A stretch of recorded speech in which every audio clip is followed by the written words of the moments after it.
Saludo fraternal, compañeras y compañeros que participan de este activo de trabajo de la Federación Nacional Sindical Unitaria Agropecuaria FENSUAGRO.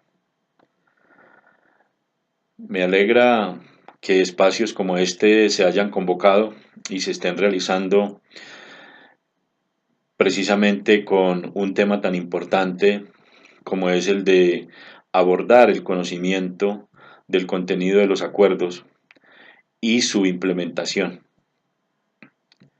Gracias a los compañeros de la Comisión de Producción, Comercialización y Soberanía Alimentaria, a la compañera Socorrito, tesorera del Ejecutivo Nacional, por hacerme esta invitación a participar con mis opiniones en este tema. ¿Qué puedo decir? ¿Qué debo decir? Como elementos que a mi juicio deben ser tenidos en cuenta.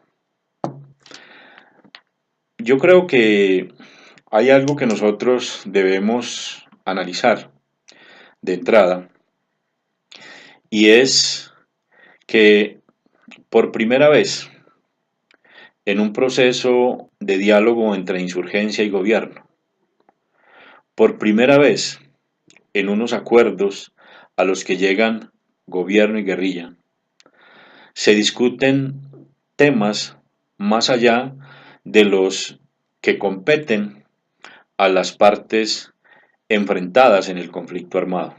En este caso, la insurgencia de las FAREP y el gobierno colombiano. A diferencia de otros procesos de paz que ustedes seguramente conocerán, con el M-19, con el PRT, con el Quintín Lame, con la corriente de renovación socialista y con un sector del Ejército Popular de Liberación, donde se habló y se pactó sobre la base de la favorabilidad política para que los excombatientes participaran de la vida política del país.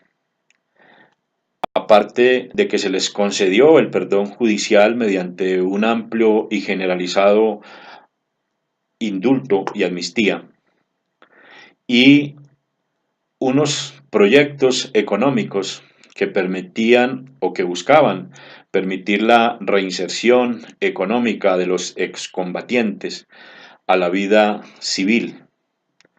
No hubo discusión sobre aspectos trascendentales que tienen que ver con las raíces económicas, políticas y sociales del alzamiento armado en Colombia. Ese es un primer elemento. El segundo elemento que es necesario tener en cuenta, compañeras y compañeros, es que en razón de esos diálogos, y a diferencia de los acuerdos de paz anteriores, la participación de la comunidad, o como le llaman algunos, de la sociedad civil, se hizo presente de manera permanente y a todo lo largo de la agenda de diálogos entre el gobierno y la insurgencia. Recordarán ustedes que desde el primer punto de política agraria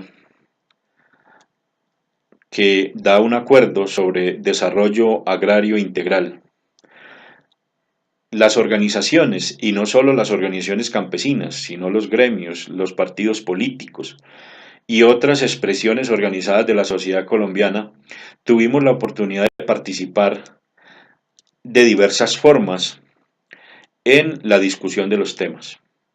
Foros regionales, un foro nacional, una participación virtual a partir de una página web donde se podían hacer llegar todas las propuestas que un ciudadano o un grupo de ciudadanos considerara importante a llegar a la mesa de discusiones. Y este esquema de participación ciudadana y comunitaria se ha mantenido durante todo el proceso, incluso reforzado con visitas de delegaciones a dialogar de manera directa con los plenipotenciarios de la insurgencia y los plenipotenciarios del gobierno, indígenas, campesinos, afrodescendientes, víctimas, mujeres, partidos políticos, han tenido la oportunidad de participar de manera directa en los diálogos de La Habana a través de las delegaciones que han enviado y que han podido compartir sus inquietudes, sus reclamos y sus propuestas con la mesa de negociaciones. Ese es un segundo aspecto profundamente importante a tener en cuenta que diferencia este proceso de paz de los procesos de paz anteriores. Ahora, sobre los resultados. Tenemos entonces de la agenda de diálogos unos acuerdos parciales, y digo parciales en tanto la premisa sobre la cual se inician los diálogos de La Habana son, entre otras, el que nada está acordado hasta que todo esté acordado. Por lo tanto, hasta que no haya un acuerdo final y una firma final de que cierre estos diálogos, podríamos decir que los acuerdos son parciales. Pero esos acuerdos parciales tienen un contenido muy importante que toca precisamente con la posibilidad de, a través de su implementación, empezar a generar las condiciones para que la paz sea estable, duradera, pero sobre todo que no se generen condiciones para su repetición. Es verdad que la agenda, como la firma del acuerdo, lo que ponen es fin al conflicto armado. Es cierto, es el fin de la guerra.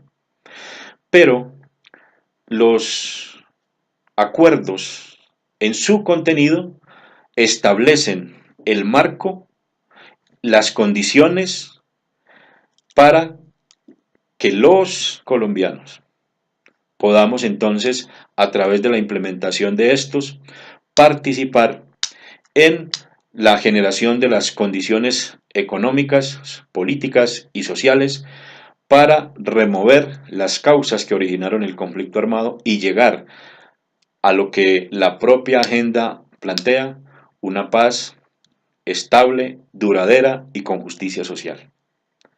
Por eso es importante que, además de conocer los acuerdos, de interiorizar sus contenidos, de comprender su contenido, podamos pasar en una segunda fase a lo que sería el aprestamiento de los territorios para la implementación de los acuerdos.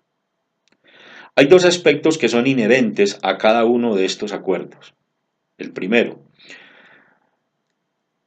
su concepción territorial, es decir, que la paz se construye en los territorios. La paz no se construye en abstracto, no se construye en el aire, sino que se construye en los territorios.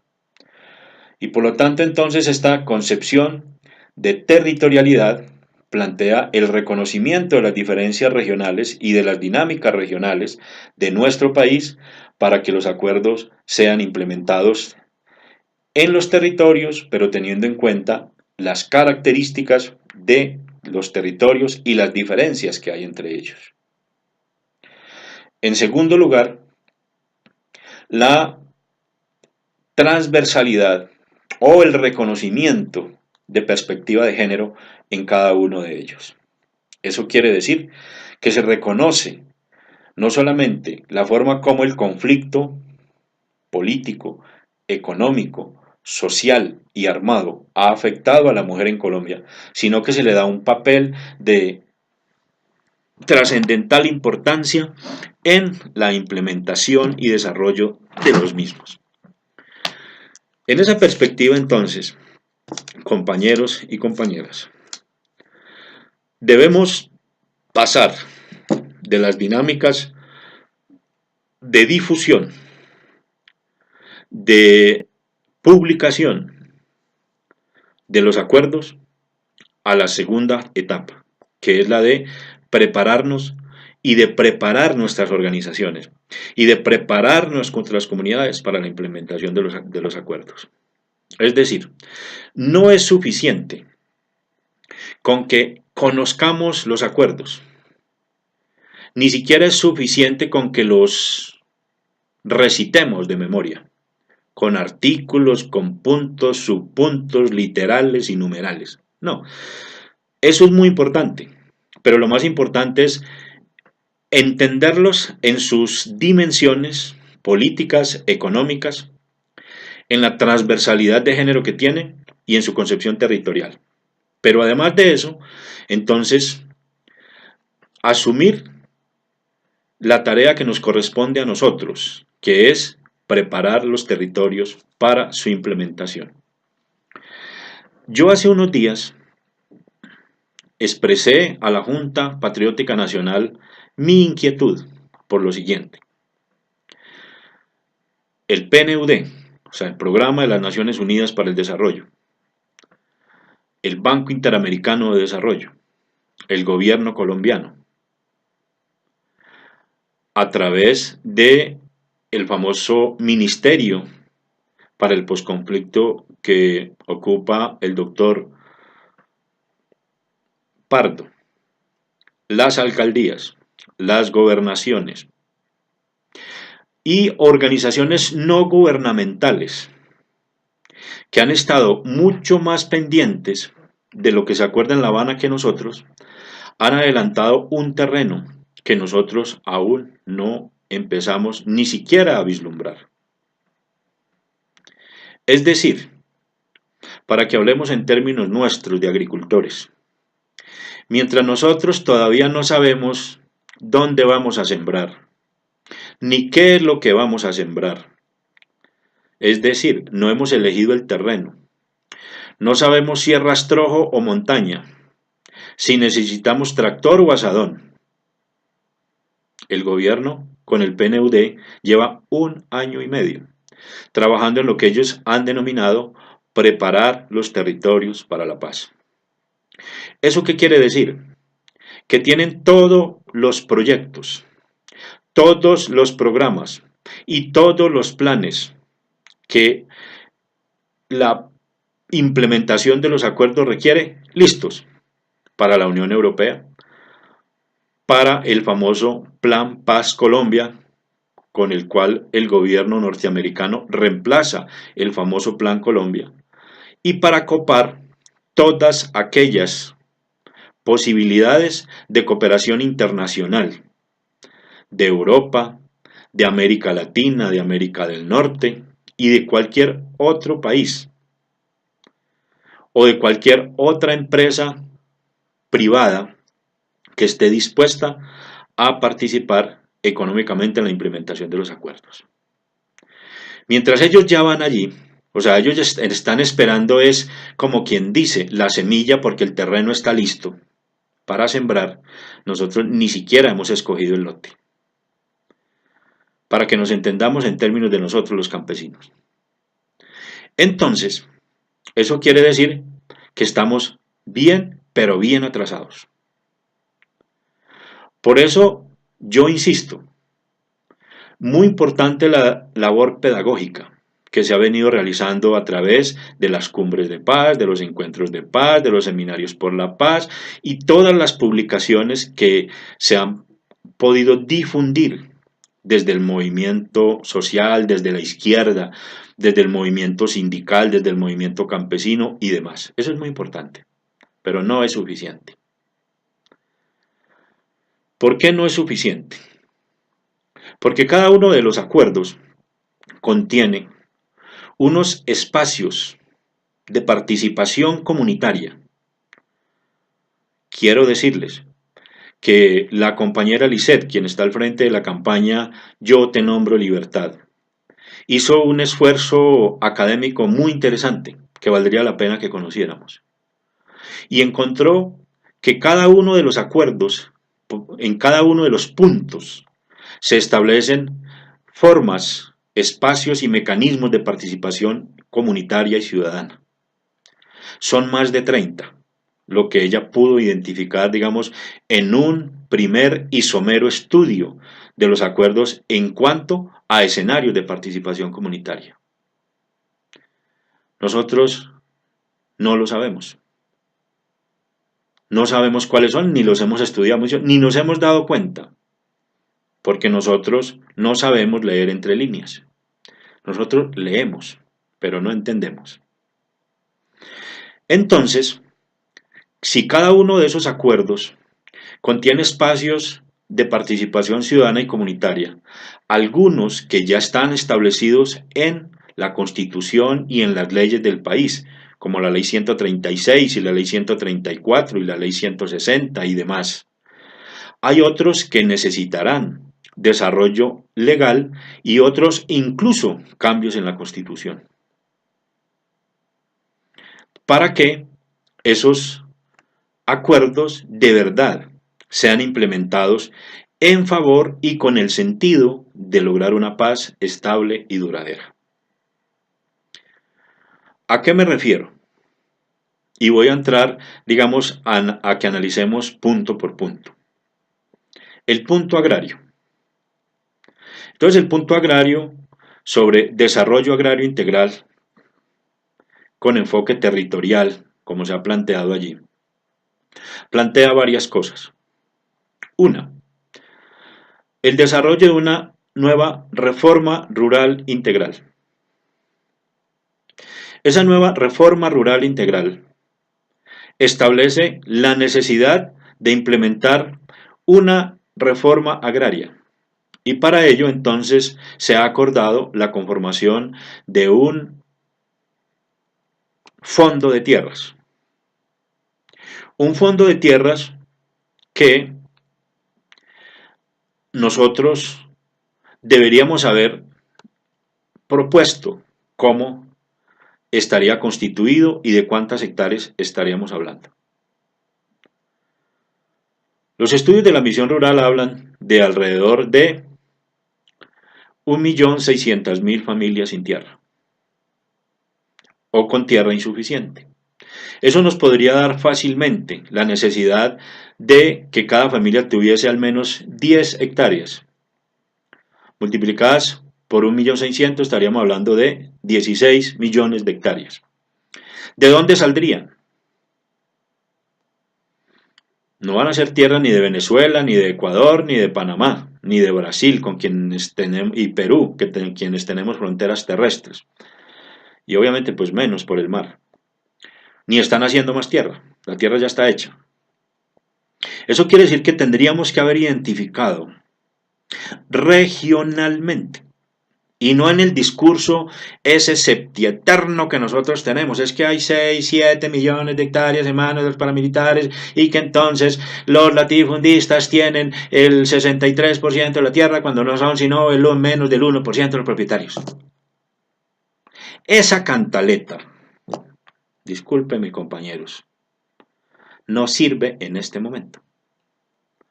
A nosotros lo que nos sirve es decir, ¿cómo está la distribución de la tierra por municipios? En nuestros municipios, digo yo, nuestros municipios donde tenemos presencia. Los departamentos donde tenemos presencia. ¿Sabemos eso? ¿Hemos estudiado eso? No. Porque nosotros somos buenos para echar carreta. Para repetir discursos generales. Yo le pregunto a los compañeros de Sucre, por ejemplo. ¿Saben cuál es el nivel de concentración de la tierra en Sucre? ¿Saben cuántos predios en Sucre y de qué número de hectáreas estaríamos hablando susceptibles de entrar dentro de ese fondo de tierras para que se le dé tierra a los campesinos y campesinas de Sucre que no la poseen o la poseen de manera insuficiente, que son muchos? Para darles un solo ejemplo. O hagan lo mismo con el Cauca. O hagan lo mismo con el Valle. Bueno, para hablarles de un solo aspecto. Está entonces el programa de erradicación de la pobreza extrema que tiene que ver con infraestructura. ¿Tenemos esos datos?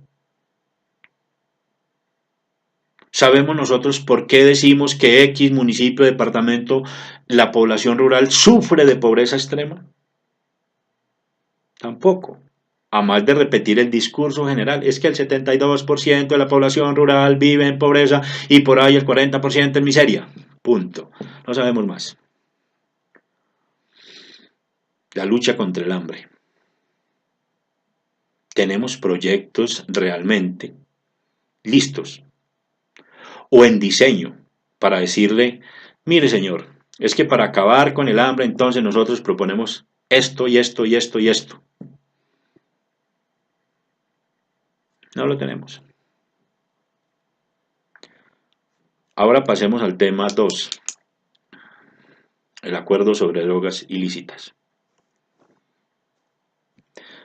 Dice, Programa Nacional de Sustitución y Desarrollo Alternativo, cuya pilar fundamental serán los planes municipales integrales de sustitución y desarrollo alternativo,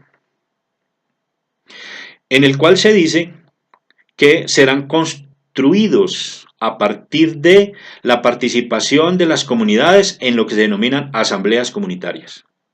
O sea, textualmente lo que dice es, las propuestas que surjan de las asambleas comunitarias serán la base para la construcción de los planes municipales integrales de sustitución y desarrollo alternativo. ¿Quién está haciendo esos planes? ¿Cuántos programas tiene ese plan? ¿Cuántos proyectos? Porque es que es integral.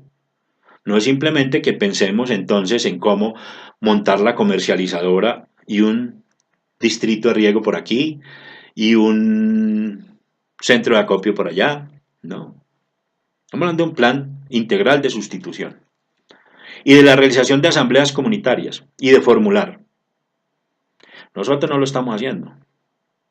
Pero espérense, y ojalá y me equivocara, que se firme el acuerdo y entonces nos van a convocar el PNUD, el Gobierno Nacional y las ONGs a que avalemos sus propuestas de planes de desarrollo, igual que nos pasa con los planes de desarrollo municipal que se aprueban después de la elección de los alcaldes, o los planes de desarrollo departamental que se aprueban después de la elección de gobernadores, o el Plan Nacional de Desarrollo que se aprueba después de la elección de presidente. Entonces nosotros vamos a las asambleas, nos dan una avena o un vaso de gaseosa manzana con una almojábana, y esa es toda nuestra participación. En el tema víctimas, se dice entonces que el eje central del acuerdo de víctimas y justicia es la verdad, la justicia, la reparación integral y las garantías de no repetición. Que las organizaciones de víctimas y las organizaciones sociales deben y pueden participar en eso. Yo me pregunto para el caso de Gensuagro, ¿estamos armando, constituyendo los casos que vamos a presentar? Nosotros llevamos 20 años, compañeros y compañeras, diciendo que somos la organización campesina más victimizada, más perseguida de Colombia. Es más, hemos pensado, sin lograrlo desde hace rato, de presentar una demanda ante la CIDH por el genocidio contra el campesinado y en particular contra Gensuagro. Y eso es verdad. Creo que la organización campesina que más desaparecidos tiene, que más asesinatos tiene, que más torturados tiene, que más prisioneros ha tenido. Pero eso tenemos que armarlo y presentarlo. Y no es dentro de 2 años, ni dentro de 3 años. Lo estamos haciendo. ¿Están involucradas nuestras organizaciones de base en este propósito? Bueno, de eso se trata. En el tema de participación electoral, igual. Habrá unas circunscripciones especiales electorales. Sabemos cómo, dónde, por qué, cómo se darán, en dónde se darán. ¿Qué posibilidades entonces tenemos nosotros como Gensuagro, organización social, campesinos como movimiento social, de ser reconocidos como un actor político dentro de la nación, dentro de la acción política y la participación política, que va más allá de lo electoral, ojo? no es lo electoral simplemente. Son otros escenarios de la participación política. Los conocemos, los estamos difundiendo, nos estamos preparando para participar en ellos. Nuestras organizaciones lo están haciendo. Los miembros de la Junta Nacional lo conocen y lo están haciendo, lo están dirigiendo, lo están coordinando. Y en el último punto, que es el del fin del conflicto, que abarca dos aspectos. El de que tiene que ver con la dejación de armas, con la concentración de la guerrilla, pero que tiene otros aspectos. El fin del paramilitarismo, que tiene el de la verificación y refrendación. Pues, ¿qué estamos haciendo en eso?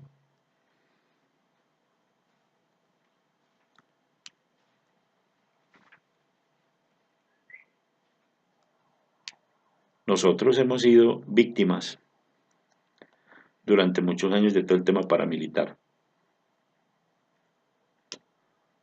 Estamos en los territorios donde es necesario que nos articulemos a todo el esfuerzo por la verificación, porque la verificación no es un aspecto que competa solamente a los compromisos de la insurgencia, sino también a los del gobierno. ¿Estamos metidos en eso o estamos dejando que otros lo hagan?